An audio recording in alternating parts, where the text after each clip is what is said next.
ជំរាបសួរបងប្អូនថ្ងៃនេះខ្ញុំស្លកកូáខ្មែរយើងគឺចូលចិត្តតែញ៉ាំស្លកកូហើយនេះបន្លែយើងនេះយើងមានទ្រាប់យើងមានល្ពៅយើងមានខ្នុរយើងមានចេកយើងមានសណ្តែកគួរនេះយើងដាក់តាមយើងចូលចិត្តណានេះខ្ញុំដាក់ប៉ុណ្ណឹងខ្ញុំទិញមកពីផ្សារខ្ញុំទិញកន្លះគីឡូហើយនេះគឺស្លឹកម្រុំហើយចំពោះនេះគ្រឿងវិញគឺយើងមានស្លឹកគ្រៃនេះស្លឹកគ្រៃមានខ្ទឹមមានល្មៀតមានម្ដេងមានខ្ជាយអីអញ្ចឹងទៅហើយនេះខ្ញុំសាច់ជ្រូក3ជាន់ខ្ញុំច្រាមមួយហើយនេះប្រហុកច្រាមអានេះត្រីនេះស្តៀងត្រីឆ្លាំងគេហៅត្រីអីតែខ្ញុំភ្លេចបាត់ហើយតែវាធំមួយ1គីឡូជាងហើយខ្ញុំមានកលីងបើសិនជាស្លកកូរអត់កលីងក៏អត់ឆ្ងាញ់ដែរយើងកុំភ្លេចគឺកលីងអូខេឥឡូវខ្ញុំចាប់ផ្ដើមស្លហើយឥឡូវឆ្នាំយើងក្តៅហើយ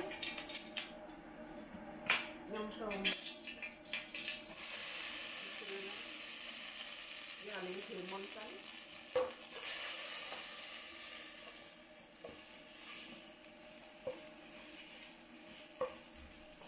យើងធ្វើតិចចាំយើងដាក់សាច់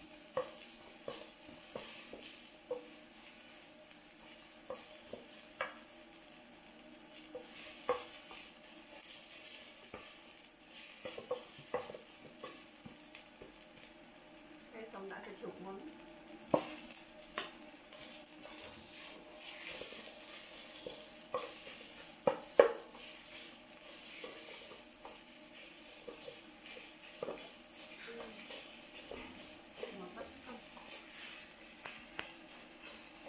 em đặt krương á nhưng xong đặt học món quỳ tới dân thờ bằng học hiện trở nó dân xong đã tầm vào tích sân là bạch chuột lại có thể ấy đẹp ra chế có này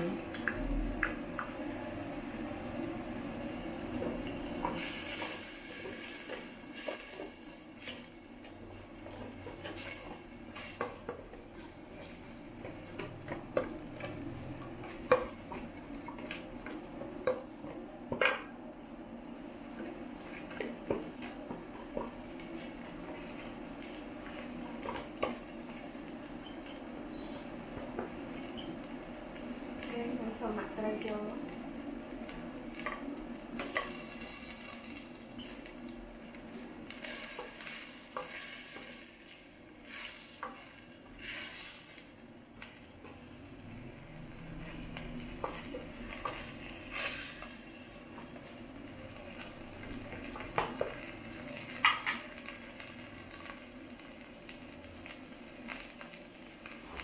xong đặt lại cho mùa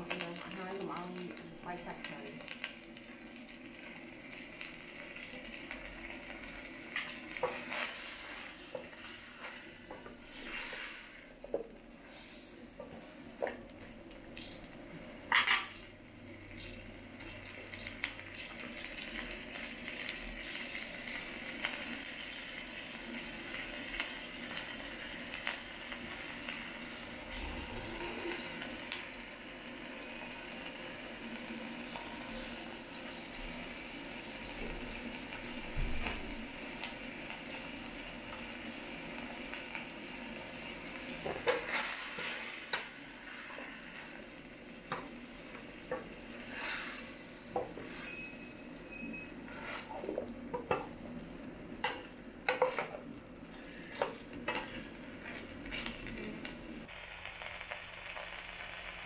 ឥឡូវបន្លែយើងមានសពតតិចហើយខ្ញុំសូមចាប់ផ្ដើមដាក់ទឹកមួយវា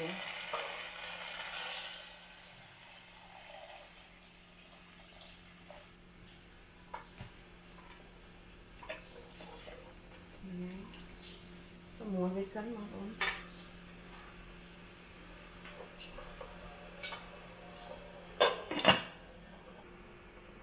យើងចាប់ផ្ដើមមកងាស់សឡយើងចាប់ផ្ដើមបូតស្លឹកម្រុំនេះ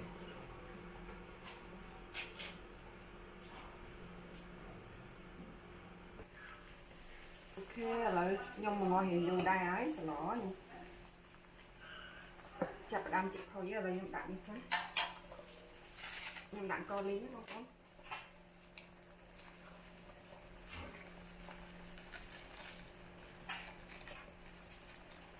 bây giờ đạn co lính sẽ lo nhọt hạt tiền cái hiện lấy sơn tích nhom xong thêm mà cái chọt tiếp đạn co lính tới cái ngồi bữa xanh gì miền pe về lía linh co hay bọc luôn ánh rồi ta lo ta lấy cây linh co linh thay đá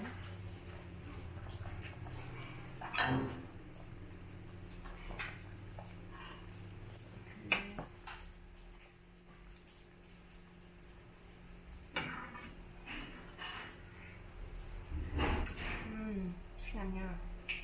mồm lấy và lại những khơi ấy nhưng xong lại sẵn rúng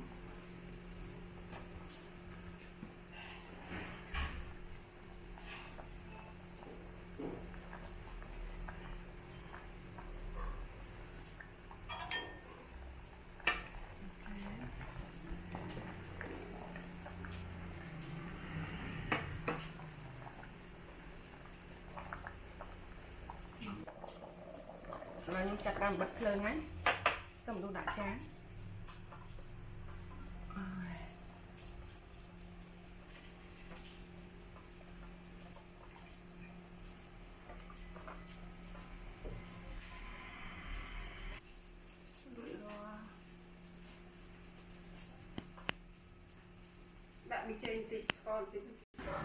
chơi nhà mà hai ngày trong một buổi nhóm mà bóng ổn ní dương miên sờ lò có cố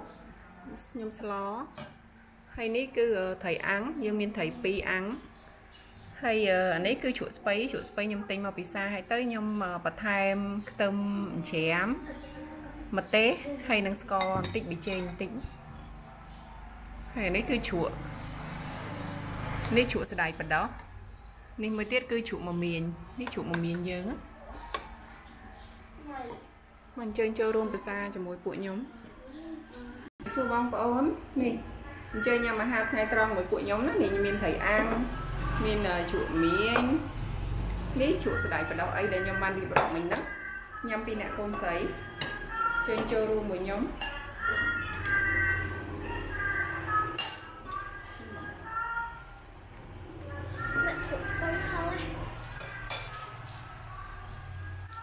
mình thôi dần cái này đây là tiếng đây là con thầy xè dơ á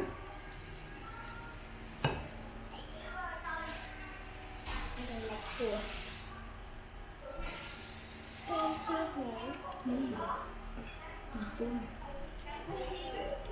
nó sạch cái này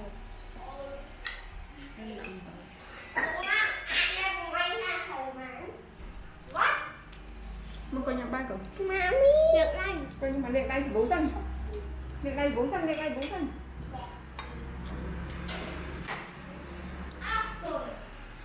chuột đây đó không có chơi cả muốn ăn kia bằng măng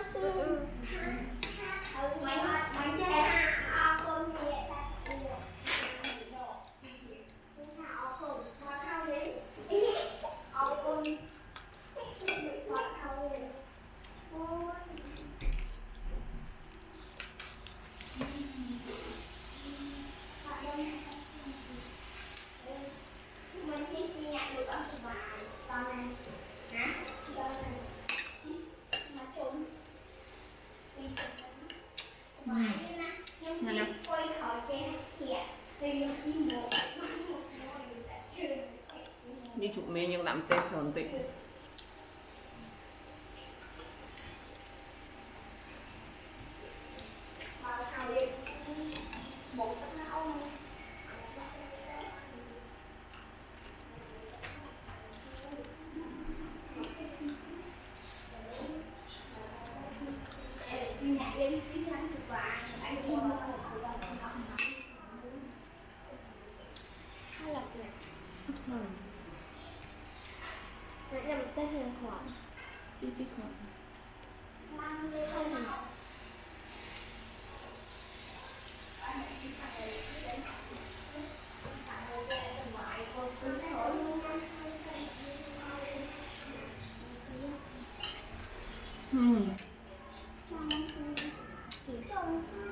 trộn miếng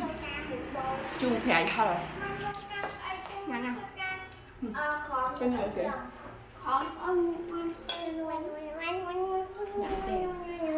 nhâm bị ai nhâm ấy đấy chẳng là cô các bạn mình cho thầy ăn xanh nha đi sẽ lo cô luôn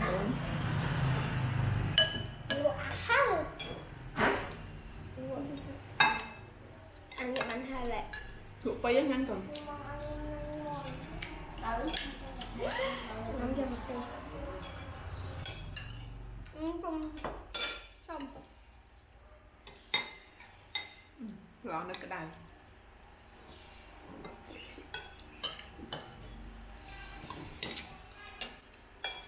hành á tích tích rồi học sang đây nè mà mỏm còn ai hành còn ai nhắm trong tết quay giặt còn ai vậy ha con vô một tết hả vô tập lại đã ừ. ăn đi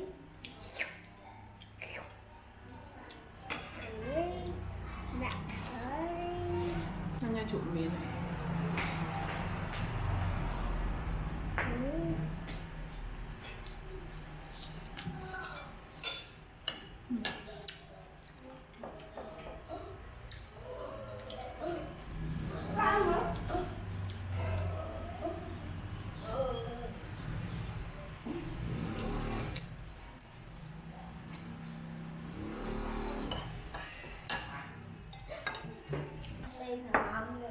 chuột sài đài ini nhom tinh mà pizza mình tái về miền rô chiết bia xẻ chiên chuột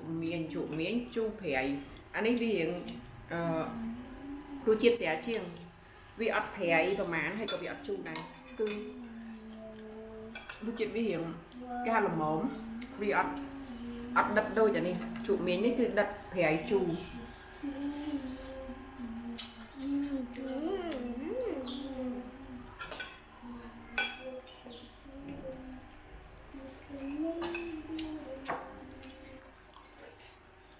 nhanh mày giang mày nè mà chuột space này có nhanh đấy còn bà sân chỉ nhom mấy hình stơ chun tích của nhom tinh mà bị sao nhom liên tập tranh nhé nhom liên tập hay bằng nhom hang lê khử trong đều stơ chun tích nhom cho bạch tập tranh nấu mùi mong mùi nhanh nha bông bông nhưng mà thôi à vô lại lên càng ngon quy mình lại càng ngon đi không xong đi cốt nhưng mà chán á nhưng chán rồi cả bác kia đấy này kiểu băng nát hả nhâm lọt cho vậy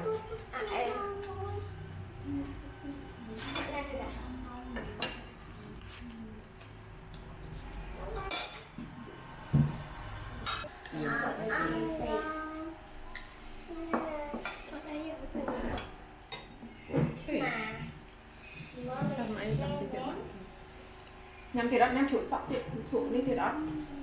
mẹ đúng chuột đây con tịt rồi hả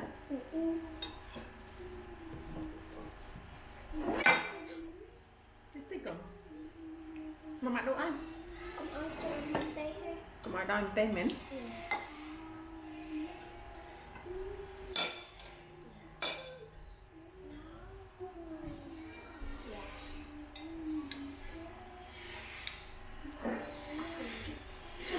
con cho chuột spray chết ở hết nhầm thời sờn tại chả đó con nó sao thấy à mình nhắm thấy ó nữa à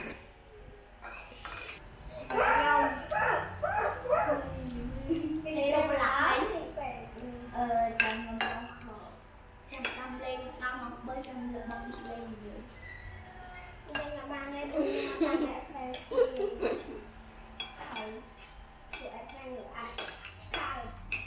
con bung lên một anh quay nhau trong Không cần mấy trong copy paste.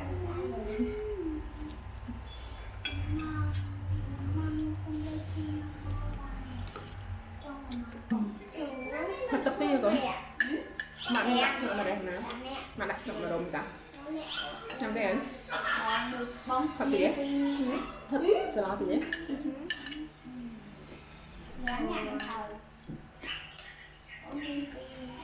Ở hai ba ống. Thôi chán.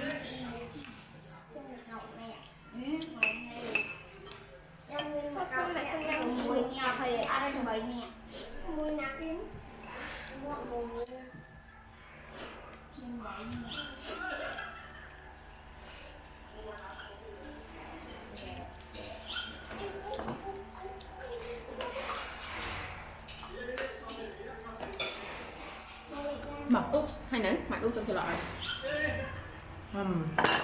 Bây giờ xong tốt. Vô tập á.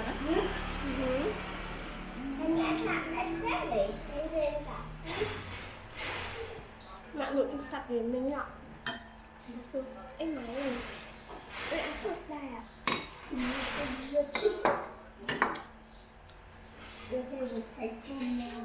Cô nhom nhom ở thầy muối nữa xong muối tiền. Nhom nữa không? Thật bực bực á. Nên là vì nhảy bà mà ăn đạm mà rẻ không? Mà đã ta sलak mà rồng ta. Đã slak mà rẻ bằng tự là vì nhom đi liền. Ok, ở đây của nhom nhom rồi rồi hai. Con trai, chúng điệp ly, bye bye.